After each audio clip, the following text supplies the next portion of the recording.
Hello everyone, कैसे हैं आप लोग। मुझे उम्मीद है कि आप लोग जहाँ पे होंगे मस्त और तंदुरुस्त भी होंगे। तो आप लोगों की परीक्षाएं की डेट, मैथमेटिक्स के पेपर का डेट बिल्कुल नज़दीक आ रहा है। ऐसी स्थिति में छोटे छोटे आपके कॉन्फिडेंस को बनाने के लिए मैं छोटे छोटे क्वेश्चन को दो दो एक एक चैप्टर वाइज लेकर के पर डे उपस्थित होता हूँ। उस कंटेंट को देखें और अपने प्रैक्टिस को करें कि कैसे हम अगले के क्वेश्चन को करेंगे। तो आज प्रैक्टिस सेट हम 3 लेकर के उपस्थित हैं, जिसमें हमारा ये क्वाड्रेटिक इक्वेशन और अरिथमेटिक प्रोग्रेशन 2 चैप्टर को हम लोग डील करेंगे। तो सबसे पहले ये दो चैप्टर जो हैं, दोनों चैप्टर के हम कंटेंट देखते हैं कि उसके रिलेटेड कौन कौन सी बातें होती हैं और क्या हम उसमें आगे के क्वेश्चन को कर सकते हैं। तो सबसे पहले इसके छोटे छोटे कंटेंट्स को जानने के लिए पहले यहाँ हमारा दिया गया है क्वाड्रेटिक इक्वेशन। ठीक है, एक है हमारा क्या है, क्वाड्रेटिक इक्वेशन। ठीक है, तो जब क्वाड्रेटिक इक्वेशन को हम पढ़ लेंगे और दूसरा केस में हम क्या पढ़ेंगे, अरिथमेटिक प्रोग्रेशन। अरिथमेटिक प्रोग्रेशन के कुछ कंटेंट्स हम आसानी से देखेंगे। ठीक है, अरे क्वाड्रेटिक इक्वेशन के भी हम देखेंगे इस केस में। तो यहाँ से हम स्टार्ट करते हैं। एक क्वेश्चन है कि ये क्वेश्चन कैसे सॉल्व किए जाएंगे और कैसे उसके आएंगे आंसर। ठीक है, तो आगे हम यहाँ से उपस्थित हो रहे हैं लेकर के, और देखिए आगे हम क्वेश्चन कैसे सॉल्व कर रहे हैं। ठीक है, और आप भी उसको बताने की कोशिश। तो सबसे पहले हम इसको स्टार्ट करते हैं कि इसका क्वाड्रेटिक इक्वेशन के कंटेंट क्या है, उसको पहले हम लोग देखते हैं। तो कंटेंट लेकर के उपस्थित हैं, देखें क्या है कंटेंट में। पहला क्वेश्चन है, पहला कंटेंट है the real root of quadratic equation a x square plus b x plus c is equal to zero और as not equal to zero होना चाहिए। Can be found quadratic equation. तो हमको ये फाउंड कर सकते हैं क्वाड्रेटिक इक्वेशन। ठीक है, क्या, तो लिख सकते हैं minus B plus minus root B square minus 4ac/2a। और ये प्रोवाइड क्या करेगा, A B square minus 4ac is greater than zero. जब भी यहाँ पर देखिए रियल रूट पूछा जाएगा, रियल रूट। ठीक है, रियल रूट जब भी हम पूछेंगे इस केस में, ठीक है, तो रियल रूट के लिए जब भी आपको पूछा जाएगा तो इस केस में आपको ध्यान रखना है कि ये डिस्क्रिमिनेंट है। डिस्क्रिमिनेंट की सिंबल यहाँ पे क्या होती है, D. D is equal to B square minus 4ac। A और सी का इस मीनिंग में देख सकते हैं, ए जो है एक्स स्क्वायर का कोफिशिएंट है और बी जो है यहाँ पे एक्स का कोफिशिएंट, सी जो है कांस्टेंट टर्म है। और इस केस में ख्याल रखना कि ए कभी जीरो नहीं होना है। जब ए जीरो हो जाएगा तो ये क्वाड्रेटिक इक्वेशन नहीं कहलाएगा, तब लीनियर इक्वेशन बोला जाएगा। तो जब क्वाड्रेटिक इक्वेशन होने के लिए बी और सी जीरो हो जाए चलेगा, लेकिन ए जीरो नहीं होना चाहिए, इसके लिए मना किया गया है। तो इसको बहुत ख्याल से रखना है। ठीक है, ये डिस्क्रिमिनेंट आ गया। अब डिस्क्रिमिनेंट में रियल रूट होने के लिए, नेचर ऑफ रियल रूट होने के लिए हमारा डिस्क्रिमिनेंट जो आना चाहिए already greater than or equal to zero होना चाहिए।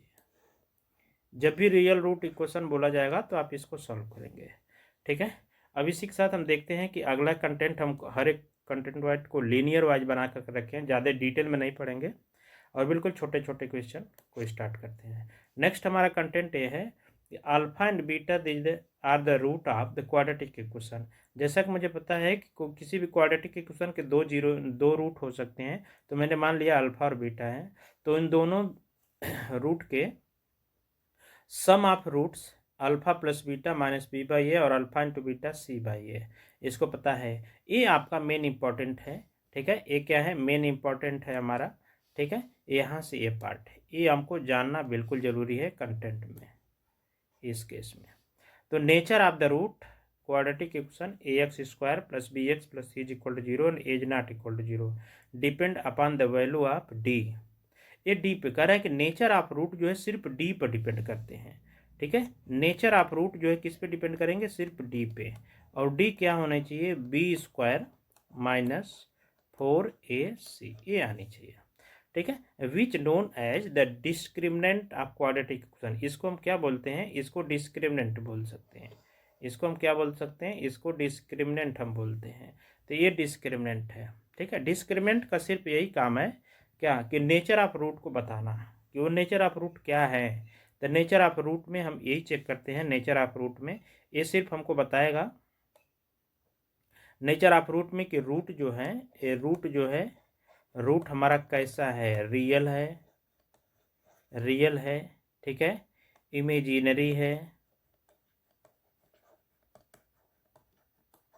इमेजिनरी है, या ये भी पूछ सकता है कि ये कौन सा है, कॉम्प्लेक्स नंबर है, कॉम्प्लेक्स,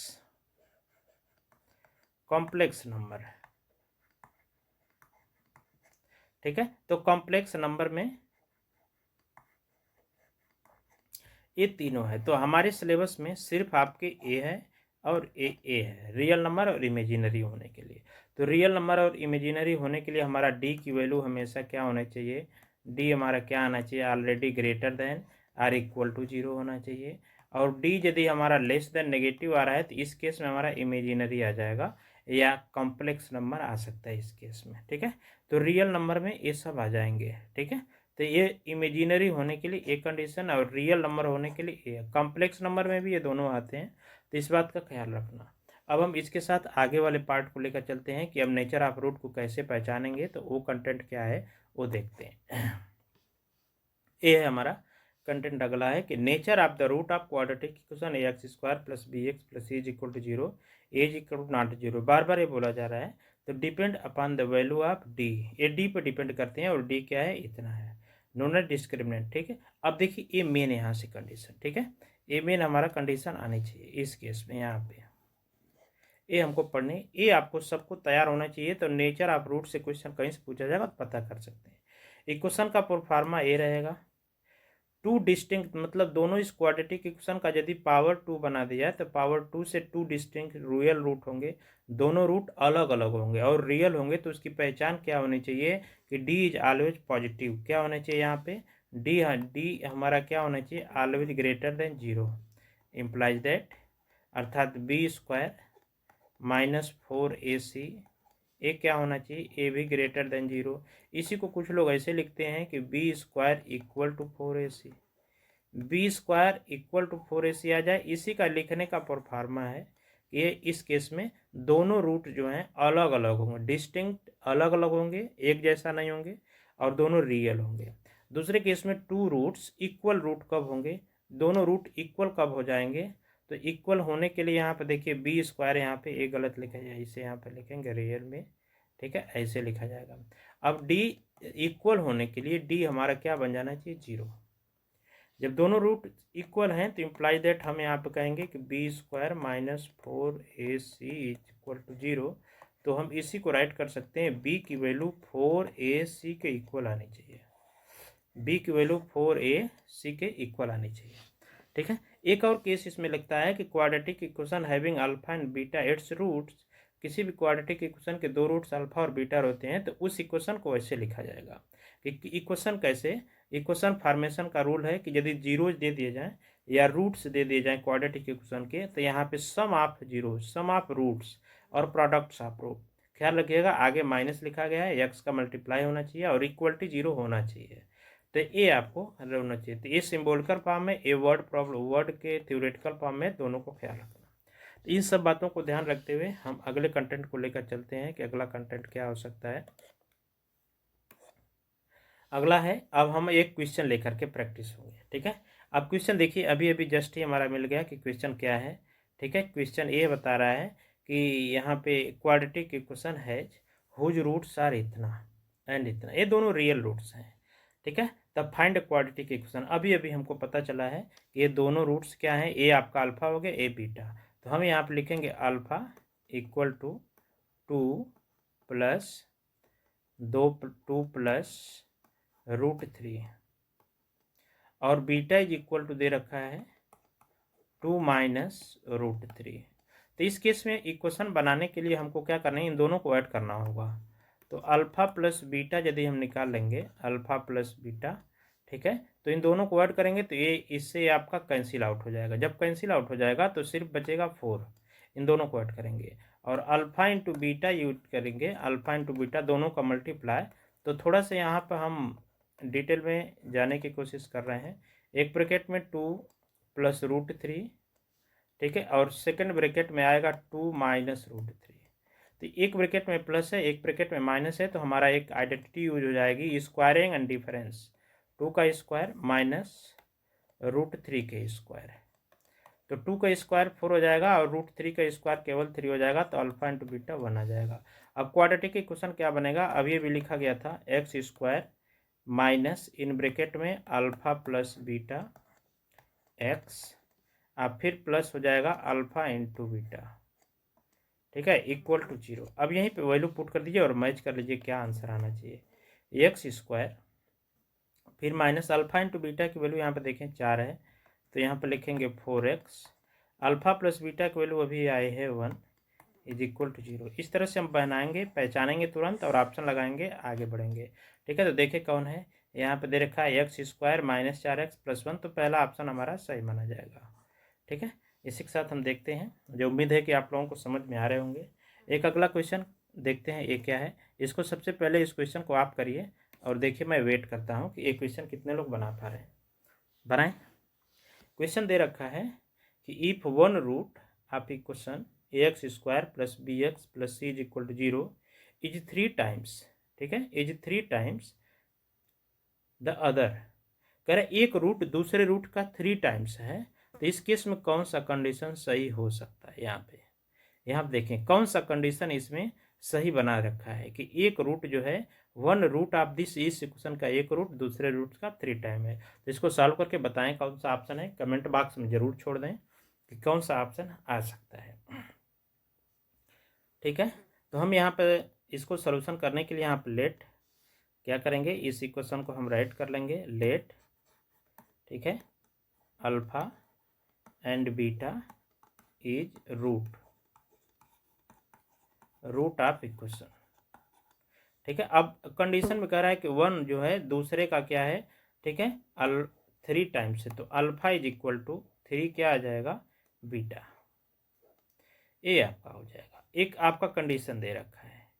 अब हम क्या जानते हैं, यहाँ से क्या निकालेंगे, alpha plus beta is equal to sum of root, तो माइनस बी बाई ए।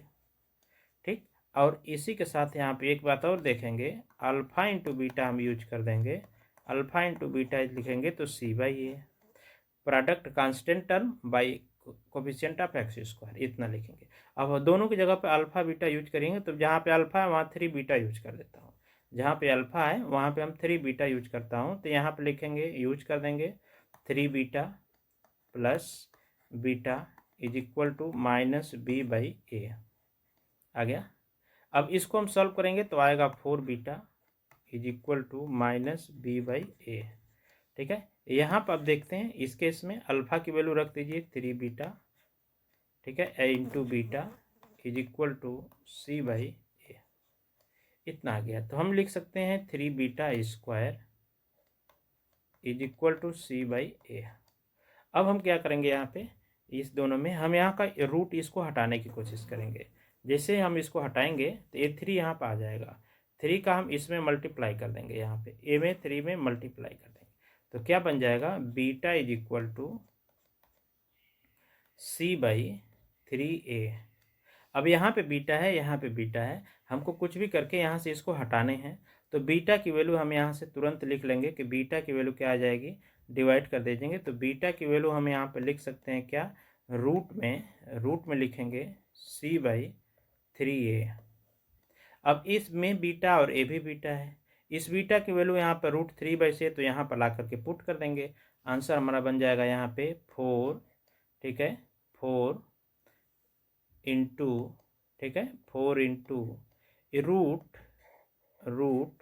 कितना बन जाएगा, c by 3a is equal to minus b by, यहाँ पे कितना लिखेंगे, a लिखेंगे। अब इसमें आप रूट खत्म करना है, इसी में सब कॉम्बिनेशन बनाना है, तो रूट खत्म के लिए दोनों साइड का स्क्वायर कर देंगे। क्या करेंगे, स्क्वायर करने के, जब स्क्वायर करेंगे तो ये आपका हो जाएगा 16, ठीक है, और c by 3a equal to, इधर का स्क्वायर करेंगे तो b square by a square आ जाएगा। एक ए स्क्वायर से यहाँ का एक स्क्वायर कैंसिल आउट हो जाएगा, a से उधर मल्टीप्लाई कर देंगे तो हो जाएगा 16 AC, और यहाँ पे 3 बचा है, इस 3 का यहाँ मल्टीप्लाई कर देंगे तो 3b स्क्वायर।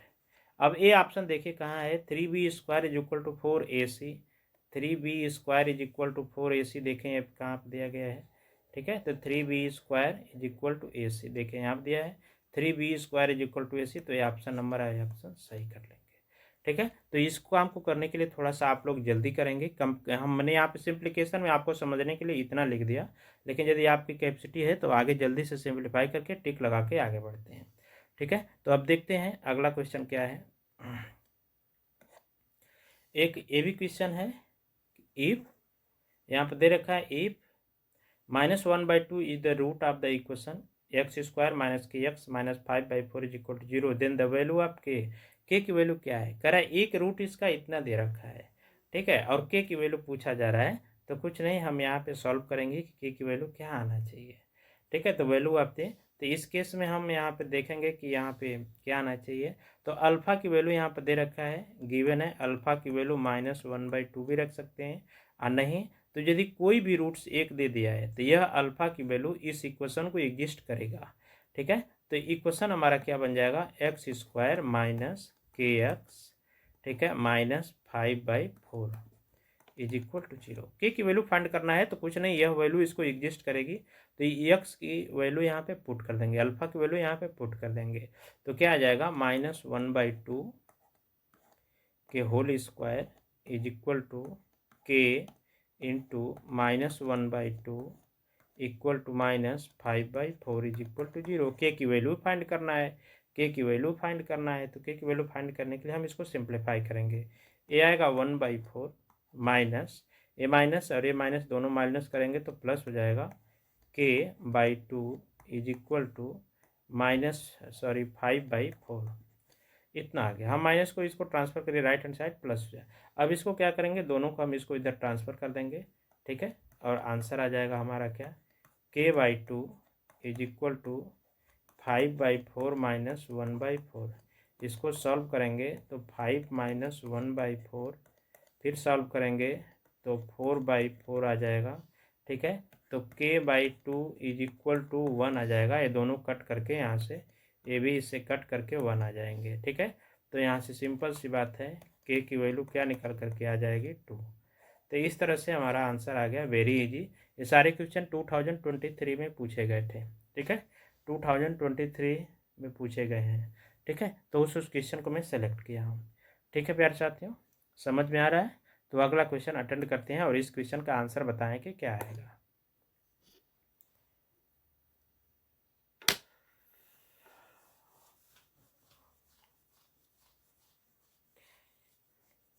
इस क्वेश्चन को बताने की कोशिश करें, ठीक है, कि एक क्वाड्रेटिक इक्वेशन कैन हैव, एक क्वाड्रेटिक इक्वेशन हो सकता है, क्या हो सकता है, तो ऑप्शन को चेक करते हैं। अब यहाँ पर हमारे पास न्यूमेरिकल नहीं है, तो इसको हम ऑप्शन चेक करेंगे कि ऑप्शन में क्या हो सकता है। लिखा है क्वाड्रेटिक इक्वेशन कैन हैव, एक क्वाड्रेटिक इक्वेशन हो सकता है, ठीक है, क्या, एटलीस्ट 2 रूट, उसके क्या, उसके 2 रूट हो सकते हैं, एटलीस्ट कम से कम 2 रूट हो सकते हैं, ये तो बात ठीक है।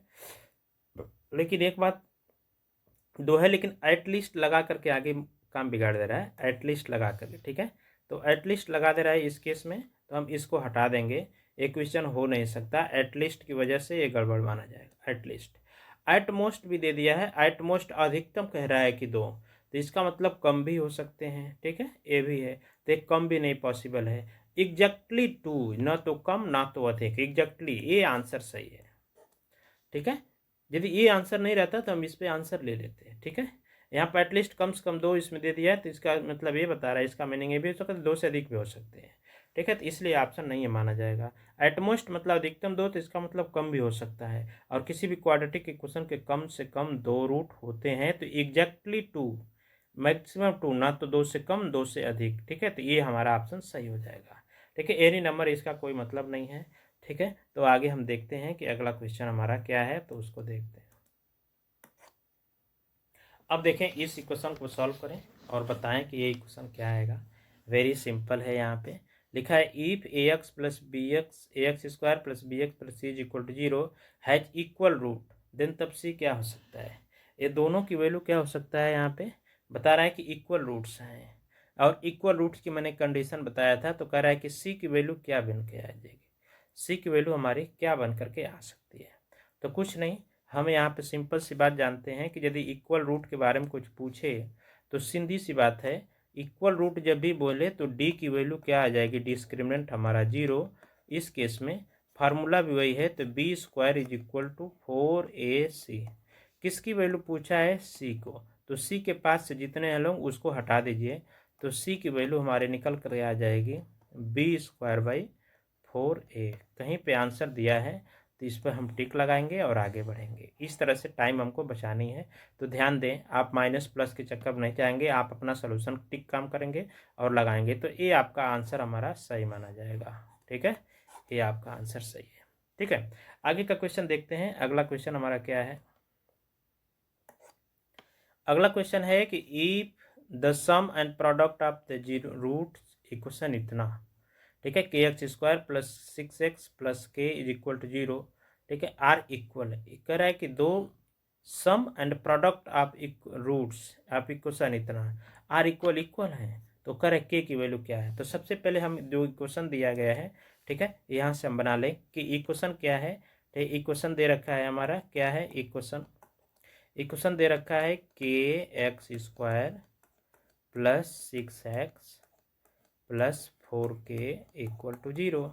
अब इसमें कंडीशन में तो हम मान लेंगे कि अल्फ़ा प्लस बीटा उसके दोनों जीरोज हैं, हमको टिक ही लगाना है। आप जिस तरह से करने हम आपको एक्सप्लेन कर रहे हैं, समझा रहे हैं, तो इसमें थोड़ा सा टाइम लगेगा। तो हम मान लेते हैं अल्फ़ा बीटा इसके दो जीरोज हैं, तो sum of zeros alpha plus beta क्या बता रहा है, तो यहाँ minus b by k answer आता है।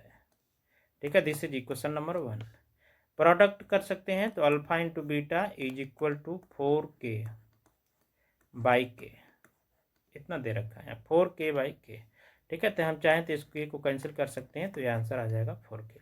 अब इस कंडीशन में कह रहा है कि इस कंडीशन में कि सम एंड प्रोडक्ट, ये सम हो गया, ये प्रोडक्ट दोनों जीरो हैं, तो फॉर कंडीशन क्या बोल रखा है, तो कंडीशन के अकॉर्डिंग हम लगाएंगे कि अल्फ़ा प्लस बीटा और अल्फ़ा इंटू बीटा ये दोनों इक्वल हैं, बोथ आर इक्वल, तो दोनों की वैल्यू भी इक्वल होगी, तो माइनस बी बाई के इक्वल टू 4। तो हम के की वैल्यू आसानी से हम फाइंड कर लेंगे। तो माइनस बी नहीं है, -6 है, sorry this is -6, this is -6,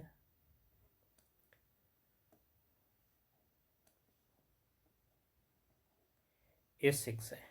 अब हम के की वैल्यू फाइंड करना है, तो के की वैल्यू फाइंड करने के लिए क्या करेंगे, -6/4, इसको सिंप्लीफाई करेंगे -3/2, और के की वैल्यू हमारी निकल के आ गई -3/2। तो ये आपका आंसर जिस पे रहेगा वो सही आना चाहिए। -3/2 देखें कहाँ है, ये 2/3 गलत है, पहला है -3/2, पहला ही ऑप्शन हमारा मिल गया, तो ये हमारा ऑप्शन सही माना जाएगा। ठीक है, इसके साथ हम अगले टिक को लेते हैं। अगला क्वेश्चन क्या है तो उसको देखते हैं। अगले क्वेश्चन का आंसर देखें इसमें, और इसको बताने की क्वेश्चन। अब यहाँ पर हमारा क्या आ गया, अब हम लेकर उपस्थित हैं इसमें एरिथमेटिक प्रोग्रेशन के कुछ क्वेश्चन।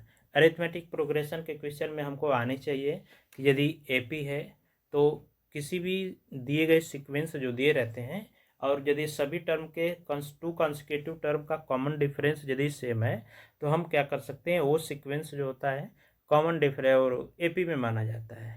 तो ये कह रहा है कि कॉमन डिफरेंस ऑफ इज, ये दो इक्वेशन यहाँ पर दे रखा है, एक है 1/2q comma 1-2q/2q 1-4q/2q is dot dot is. तो इसमें पूछ रखा है यहाँ पे कॉमन डिफरेंस, यहाँ पे पूछ रखा है कॉमन डिफरेंस क्या है। तो कॉमन डिफरेंस जानने के लिए हम लिखते हैं कॉमन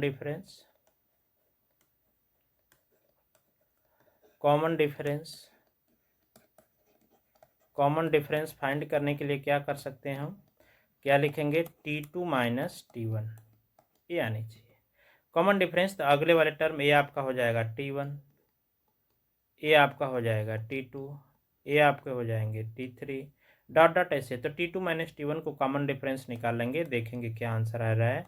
तो 1-2q whole by 2q equal -1/2q, simple सी बात। इसको क्या करते हैं, सेपरेट कर देते हैं, या ऑप्शन ही देख लें, सिंपल सा दिख रहा है, दोनों का डिनोमिनेटर सेम है, तो लिख लेंगे 1-2q -1 होल बाई 2q। इस -1 से -1 कैंसिल आउट हो जाएगा, तो यहाँ पे 2q बाई 2q, ये भी दोनों कैंसिल आउट हो जाएंगे तो -1, कॉमन डिफरेंस इज -1, तो -1 पर हमारा आंसर लगेगा और टिक हो जाएगा। ठीक है, इस तरह से छोटे छोटे क्वेश्चन आपको मिलेंगे तो आपको सॉल्व करके रेडी रखना है। ठीक है, तो अगला क्वेश्चन हम देखते हैं कि अगला क्वेश्चन क्या है। अगले क्वेश्चन को सॉल्व करते हैं, देखते हैं क्या है। यहाँ पे लिखा है the first three term of an AP, एक थ्री के पहले से और तीसरे टर्म का रिस्पेक्टिवली आर गिवन, इतना दिया गया है। देन वाई किसके इक्वल हो सकता है? -3 के, 4 के, 5 के एंड 2 के। ठीक है, तो यहाँ पे -3 दिया है। तो यहाँ पे देखिए पहले यहाँ पे three term, consecutive three term, first three term, इसका मतलब ये हुआ कि ये T1 की वैल्यू कितना दे रखा है? 3y -1। T2 की वैल्यू क्या दे रखा है? 3y + 5, 3y + 5। और T3 की वैल्यू क्या दे रखा है हमारा? T3 की वैल्यू दे रखा है कितना? 5y + 1। इसमें पूछ रखा है y क्या है। ठीक, इसमें साफ एक बात यहाँ पे बोला गया है कि आर इन एपी, ये जब एपी में है तो एपी का हमारा एक ही कंडीशन है, कुछ नहीं, 2t - T2 - T1 equal to T3 - T2। Simple सी बात, माइनस कर दीजिए। T2 हमारा ये है 3y + 5, T1 हमारा यहाँ पे है, माइनस से मल्टीप्लाई करेंगे तो 3y + 1 हो जाएगा, इक्वल टू T3 यहाँ पे है 5y + 1 माइनस T2 हमारा क्या दे रखा है? T2 हमारा है 3y, अब -5 आ जाएगा, क्योंकि ये दोनों प्लस में है और जब हम माइनस से यहाँ मल्टीप्लाई करेंगे तो साइन चेंज हो जाता है।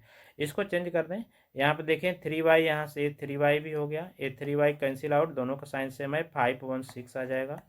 ठीक है, यहाँ पे 3 और -2 तो 2y आ जाएगा, और 1 और -5 तो यहाँ पे आ जाएगा -4। इसको इधर ट्रांसफ़र करते हैं तो आएगा तो प्लस हो जाएगा, 6 और 4 10 आ जाएगा, तो 2y आ गया। यहाँ से इम्प्लाइज दैट y की वैल्यू हम निकाल लेंगे तो कितना आ जाएगा? 10/2 = 5।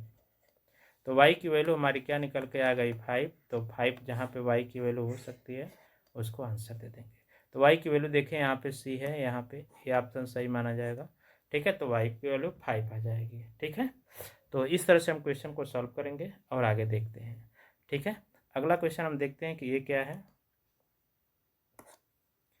अगला क्वेश्चन एक और हम लेकर उपस्थित हैं कि sum of first 20 odd natural number is, कह रहा है कि sum of first 20 odd natural number है। तो 20 ऑड नेचुरल नंबर के लिए हमको जाना पड़ेगा, लिखना पड़ेगा ऑड नंबर क्या है। ऑड नंबर यहाँ पर दे रखा है क्या? Odd natural number. तो फर्स्ट 20, तो पहला ऑड नंबर हमारा लिखा जाएगा 1, दूसरा 3, तीसरा 5, ठीक है, चौथा 7, और फिर इस तरह से हम 9, ये सब ऑड नंबर आएंगे। सर कहाँ तक लिखना है? तो सर 20 टर्म तक। ठीक है, T20 तक जाना है, सबका प्लस करना है, सम लिखा है सम, तो सम के केस में प्लस करते हैं। तो हमारा फार्मूला है, ये हमारा A बन गया, ये T2 हो गया, T1, दोनों का निकालेंगे तो A की वैल्यू क्या निकल जाएगी? 1, कॉमन डिफरेंस फाइंड कर देंगे 2। ठीक है, नंबर ऑफ टर्म कितना फाइंड करना है? तो सर 20 टर्म तक। ठीक है, अब इसके साथ हमको फर्स्ट और लास्ट नहीं पता है, तो हमारे पास फार्मूला है Sn = n/2 in bracket 2a + n-1 × d, इस पे यूज कर दीजिए और आंसर निकाल लीजिए। n की value 20/2 in bracket 2a + 2a, और a की वैल्यू 1 है, × 1 प्लस n की वैल्यू 20 -1 इन ब्रैकेट, और d की वैल्यू अभी भी फाइंड हुई है, यहाँ पे लिखा हुआ है d की वैल्यू 2। आंसर सॉल्व कर देंगे, कितना आ जाएगा? इसको सॉल्व करेंगे 10 आएगा, इसको सॉल्व करेंगे 2, और 19 - 1 2 आए, 19 20 - 1 19, और 19 में 2 के मल्टीप्लाई करेंगे तो कितना हो जाएगा? 38 आ जाएगा, और 38 और +2 ऐड करेंगे कितना आ जाएगा? 40। तो 10 × 40 हमारा कितना बना लेगा? आपका S20 आ जाएगा। फर्स्ट 20 ऑड नेचुरल नंबर का आंसर निकालेंगे तो हमारा कितना आ जाएगा? 400। इस तरह से हमारा आंसर निकल के आ सकता है। ठीक है, और हम आसानी से निकालेंगे। तो ये हमारा क्वेश्चन बन गया। तो इसके साथ हमारा ए ऑप्शन सही होगा। ठीक है, अगला क्वेश्चन हम देखते हैं क्या है। इस तरह से हम अपनी तैयारी को बिल्कुल बरकरार रखेंगे और क्वेश्चन को सॉल्व करेंगे। ठीक है, देखते हैं अगला क्वेश्चन क्या है हमारा। ठीक है, अगला क्वेश्चन देखें यहाँ पे, इसको सॉल्व करने की कोशिश करें। इक्वेशन कैसे बन सकता है और कैसे हम इसको सॉल्व करेंगे।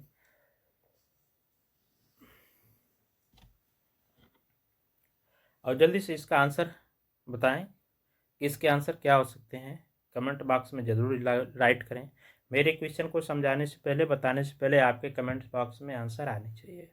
ठीक है, लिख रखा है the first term of an AP is p and common difference is q. तो what is 10th term. 10th term very easy है, सबको पता होनी चाहिए कौन सा आंसर आना चाहिए। ठीक है, अब इस क्वेश्चन को हमारे पास क्या ऑप्शन दे रखा है, यहाँ पे देखें इसको क्या दे रखा है। First term of an AP is P, पहला टर्म पी है, कॉमन डिफरेंस इसका क्यू है। तो 10th टर्म क्या होगा, आपको कुछ सोचना नहीं है, सीधे आंसर लगाएंगे। टी टाइम एक ही टर्म लिखना है, T19 T10 लिखने के लिए आपको ए कॉमन डिफरेंस में की कोफिशिएंट जो है -9D लिख देंगे। 9D ए क्या मानते हैं, first term, b common difference. तो ए की वैल्यू यहाँ पे बता रहा है फर्स्ट टर्म, यहाँ पे फर्स्ट टर्म बता रहा है पी। ठीक है, तो हमारा क्या बन जाएगा, P प्लस 9, कॉमन डिफरेंस के लिए कह रहा है Q है, सिंपल सी बात। तो T10 हमारा कितना आ जाएगा सर, उसका 10वां टर्म आपका है, यही आंसर आ जाएगा। ठीक है, ये आंसर हमारे आने चाहिए। तो इस तरह से हमारा ऑप्शन कौन बन जाएगा, P + 9Q, P + 9Q, यहाँ पर ऑप्शन सही है। ठीक है, ये ऑप्शन आपका माना जाएगा सही। ठीक है, तो इस तरह से हम आंसर आसानी से निकाल सकते हैं। और देखते हैं कि इसके आगे के क्वेश्चन अगले क्या हैं। आगे का क्वेश्चन एक और बढ़िया क्वेश्चन है, इसको लगाने की कोशिश करें और मोस्ट इम्पॉर्टेंट है।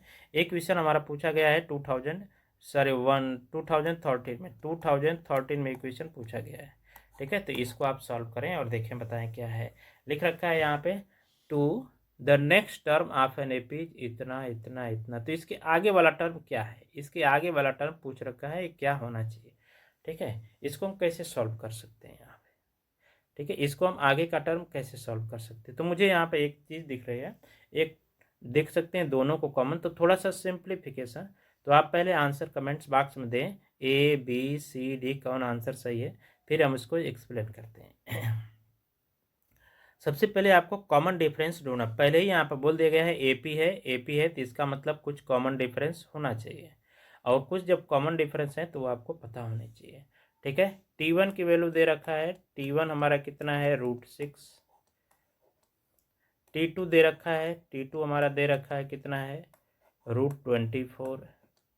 T3 कितना दे रखा है, T3 बता रखा है कितना बता रखा है, T3 √54। ये हमारा आगे का टर्म पूछा है कि क्या है। आगे का टर्म हम क्या लिख सकते हैं, यहाँ पे देखें 6 है, यहाँ पे 24 है, यहाँ पे 54 है। तो कुछ ऐसा करें जिससे इसका आंसर हमारा आता जाए यहाँ पे।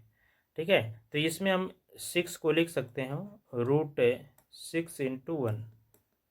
ठीक है, यहाँ पर लिख सकता हूँ √6 × √4। ठीक है, और √4 जैसे ही आएंगे तो इसको हम लिख सकते हैं 2√6। यहाँ पाएंगे, यहाँ पर दिख रखा है √6 × √9, और 9 को लिख सकते हैं 3√6। अब जैसे आप कॉमन दिख रहे हैं तो यहाँ पर देखिए, यहाँ पर आगे चलिए, यहाँ पर लिख सकते हैं 1√6। अब देखें, इसमें √6, इसमें √6, इसमें √6 है। यहाँ पे देखिए इसका कोफिशिएंट 1 2 3, तो 1 2 3 ये तो हमारा सेमी नेचुरल नंबर आ रहा है, इसका मतलब सबका माइनस करेंगे तो हमारा एक ही कोफिशिएंट आएगा। तो इसके आगे का नंबर क्या बन सकता है, 4√6। इसके आगे का भी पूछा जाएगा तो 5√6, लेकिन इस टाइप में तो हमारा ऑप्शन दिया नहीं है। तो इसमें क्या करेंगे, ये जो है ये नंबर स्क्वायर करके मल्टीप्लाई करना है। तो इधर आएंगे तो ये हमारा बन जाएगा यहाँ पे √6 × इसका स्क्वायर करेंगे तो कितना आ सकता है यहाँ पे 16 आएगा, 16, क्योंकि 4 जो है √16 का स्क्वायर है। अब इन दोनों को मल्टीप्लाई करेंगे तो हमारा नेक्स्ट टर्म T4 आ जाएगा, T4। अब बताइए, यहाँ दोनों मल्टीप्लाई करेंगे, 16 × 6 मल्टीप्लाई करेंगे तो रूट आ जाएगा 96, 96 आ जाएगा। देखिए 96 दिया है, तो यहाँ पे हमारा 96 दिया है। यहाँ पे उसके आगे का रूट पूछा जाएगा, तो यहाँ से इसके आगे का भी रूट पूछ सकते हैं। ठीक है, यहाँ पे √6 हमारा ऑलरेडी है। अब 5 जो है यहाँ पे स्क्वायर चलेगा तो 25, फिर इधर आएंगे तो मल्टीप्लाई 6 का मल्टीप्लाई 5 में करेंगे 30, और 6 का 2 में मल्टीप्लाई करेंगे 12, और 3 15, तो √150 आ जाएगा T5। जबकि इसके लिए कोई ऑप्शन नहीं है, ये नहीं बताना है, इसमें सिर्फ हमको ये बताना है, ठीक है, कि इसके आगे का टर्म क्या हो सकता है, मतलब T4 बताना है, और T4 हमारा राइट आंसर आ गया, तो ये हमारा ऑप्शन सही माना जाएगा। ठीक है, इसके साथ देखते हैं अगला क्वेश्चन क्या है। Thanks for watching my class. यदि आप लोगों को ये वीडियो पसंद आ रही हो तो हमारे क्लास को सबसे पहले आप लोग शेयर ज़रूर कर दें। ठीक है, शेयर कर दें, अपने मित्र दोस्तों को ज़रूर शेयर कर दें कि और देखें कि उन लोगों के लिए भी कुछ समझ में आ रहा है कि कितना क्वेश्चन आप लोग बना पा रहे हैं। ठीक है, तो इस वीडियो